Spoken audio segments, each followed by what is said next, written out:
राष्ट्रवादीच्या विक्रम काकडेंना दिलासा मिळालाय। उमेदवारी अर्जावरील आक्षेप फेटाळले गेलेत।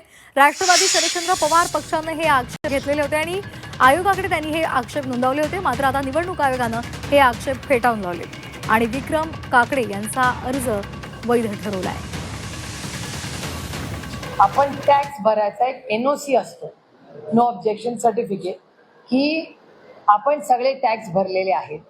तर एक टॅक्स त्या उमेदवारांनी भरला नव्हता असं एक ऑब्जेक्शन आलंय आणि आज आमच्या लोकांच्या समोरच त्यांनी 40,000 रुपयाचा वाटतं काहीतरी चेक भरला आणि तो टॅक्स भरलेला आहे। आता ह्याच्यात मला फक्त टेक्निकल प्रश्न आहे, मी या विषयातली कॉन्स्टिट्यूशनल एक्सपर्ट नाही, पण इलेक्शन कमिशनच याचं उत्तर देऊ शकेल। माझा इलेक्शन कमिशनचा अनुभव जरासा वेगळा आहे, पण इलेक्शन कमिशन मध्ये मला माहिती आहे की ॲफिडेव्हिट मध्ये लिहिलेलं असेल की मी कुठलाही आज म्हणजे माझे सगळे ड्यूज क्लिअर आहे, तर आज त्यांना परत संधी असते का छाननीमध्ये, हा प्रश्न हे एखाद्या मला असं वाटतं तज्ज्ञालाच विचारायला लागेल। कारण का मग त्या ॲफिडेव्हिटला काय महत्वच नाहीये।